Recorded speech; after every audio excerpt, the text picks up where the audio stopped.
Hello my buddies and bats and welcome back to my channel. My name is Emily, but you can call me Ems. We are here today to start a new series because apparently that's a thing that I do in my life now. I just start series. Not forgetting any of my other series. I just had the feeling that I really wanted to do this. So this is the ABCs of Paganism.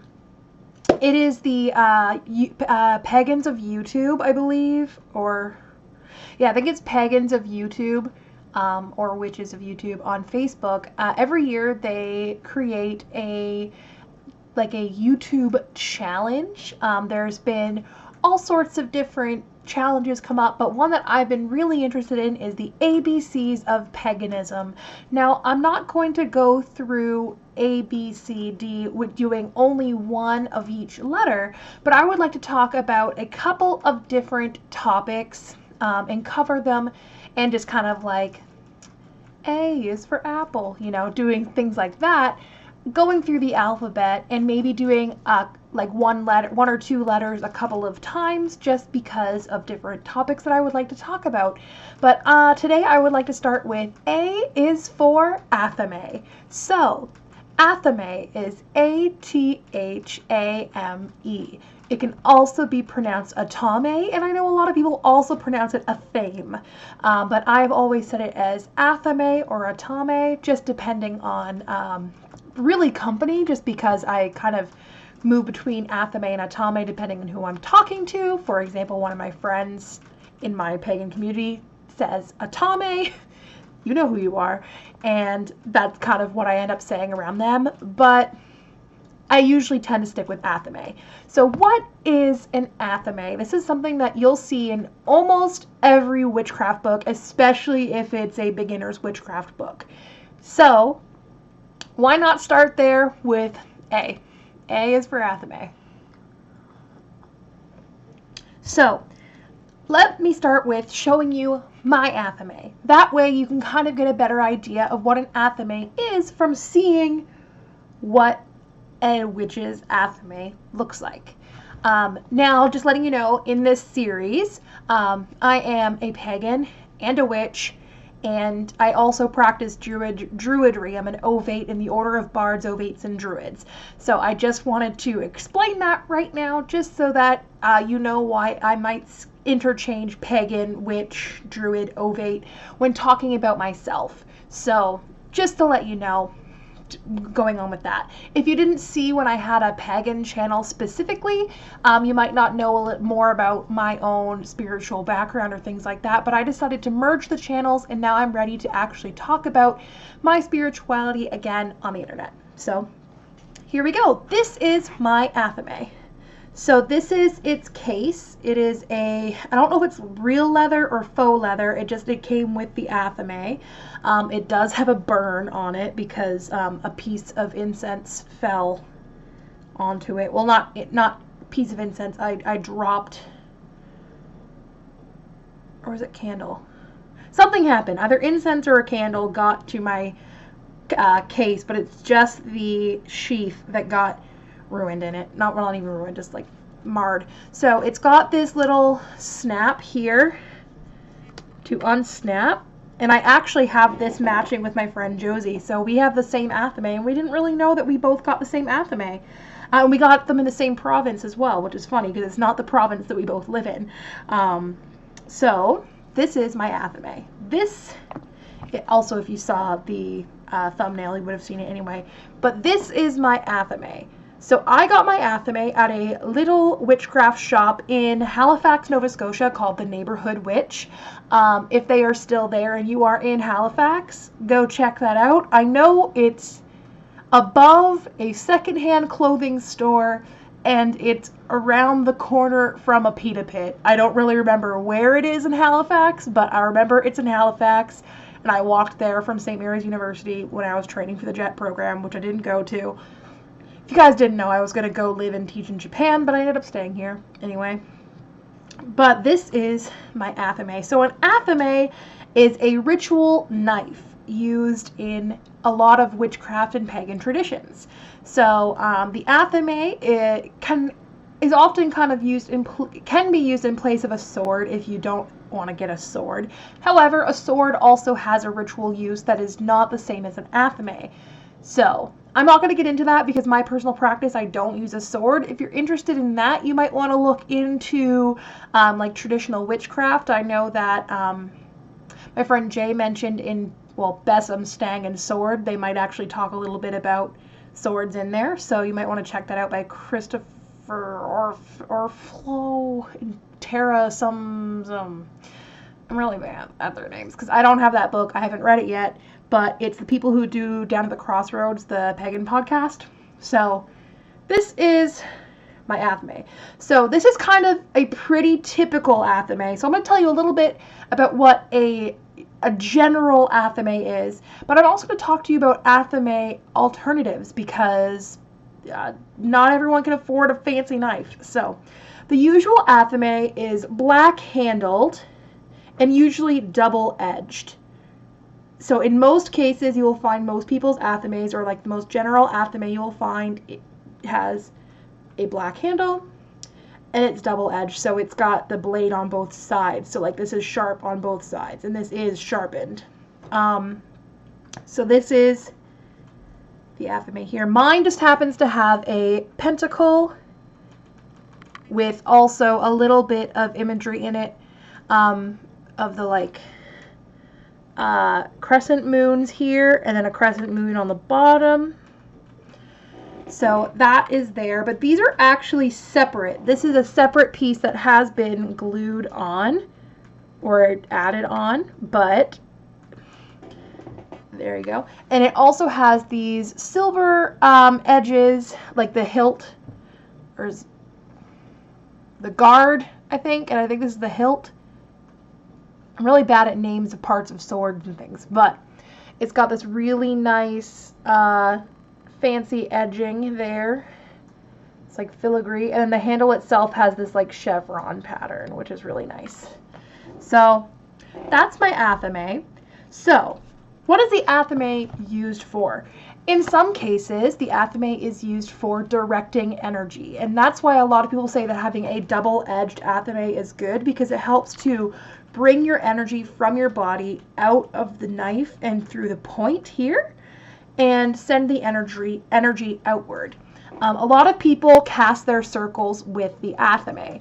I tend to prefer to cast my circle with a wand myself, and you can also direct energy with a wand as well. But the reason why some people might prefer an athame for this is it's almost like it's symbolically cutting a space for you in the mundane world to create that place that is not a place, that time that is not a time, creating a circle between the worlds of the mundane and the spiritual. So that might be a symbolism that you want to work with, is cutting a space for yourself there. It can also be used for cutting ties as well. So like in a ritual or a spell, it can be symbolically used to cut ties between things, to cut a curse away from you, all sorts of different things. Basically like anything that you want to symbolically cut something away from you, this can be used. Many people do not physically cut things with their athame, but there are some people who do. So it really just kind of depends on the way that you want to work with your athame. So I have physically cut things with my athame, but that was before I consecrated it. So now that I've consecrated it, I don't physically cut things with it, but I could. So I do like to keep it sharp because it can be used for self-defense if needed be, but like I don't plan on stabbing anyone. But it can also be used if I'm having food in ritual or things like that. It can be used to like ritually cut food as well. But most people with athames don't use their athames for physically cutting things. A lot of people have a separate knife called a bowline, but then I'm not that person. I don't have a bowline. Usually the difference is a bowline usually has a white handle and is also double-edged, but that is like a traditional thing.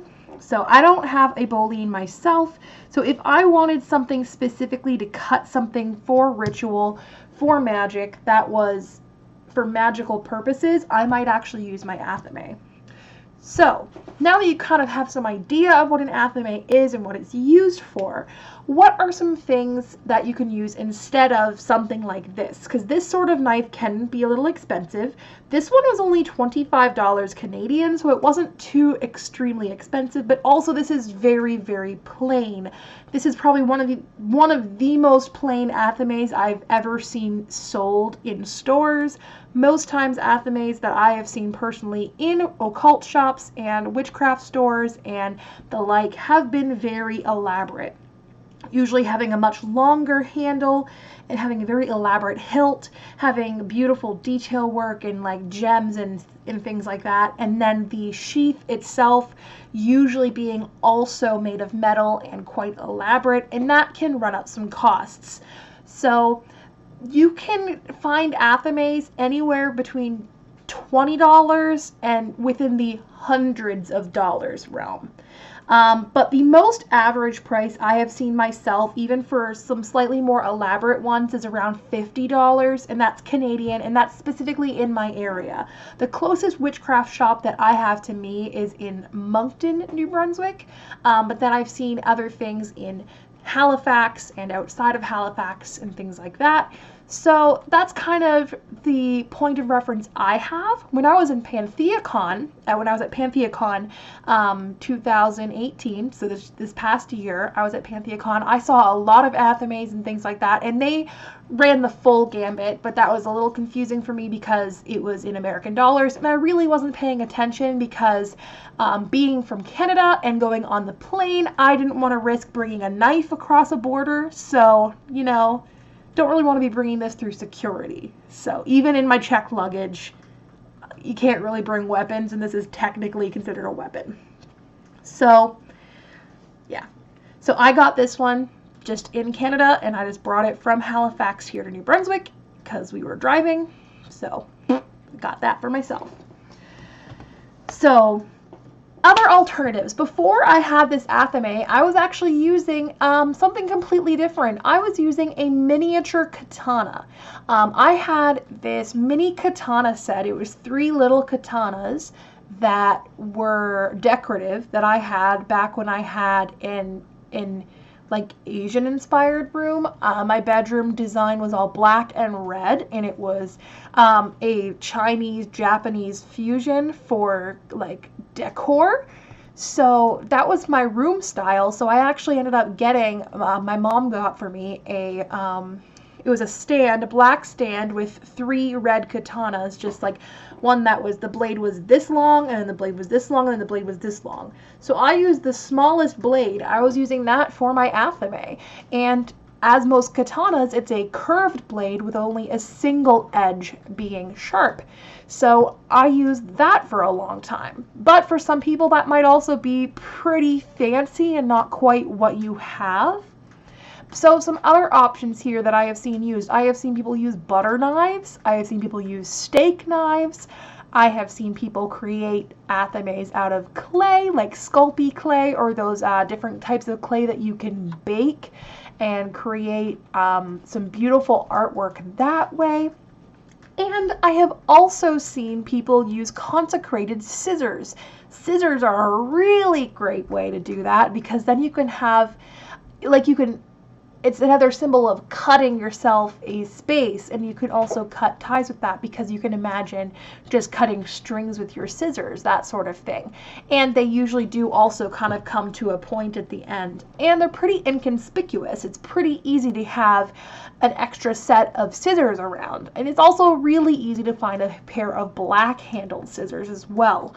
So scissors can be a really great option for you if either you're in the broom closet, you can't find an athame in your area, you don't have witchcraft stores, or if you just don't want to spend that much money, because honestly, in witchcraft, you do not need to purchase all sorts of tools. It's better to start practicing where you are now than to go out and search for tools before you can start.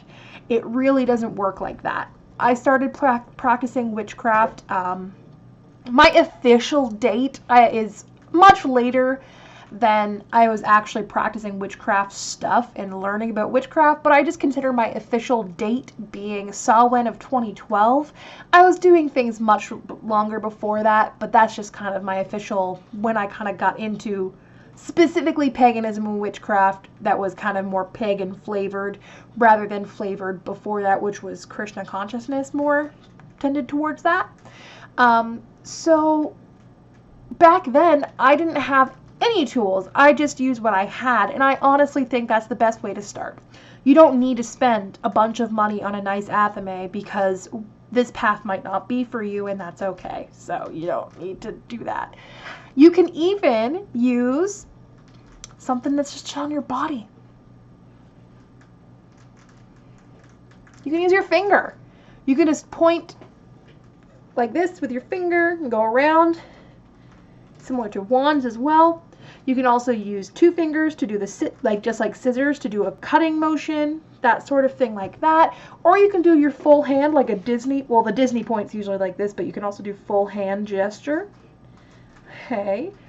And you can use all sorts of things, but scissors and just like normal kitchen knives are examples that I think would be probably the best. I have used a trowel. I have used a garden trowel as an Athame during one Beltane ritual that I was a part of.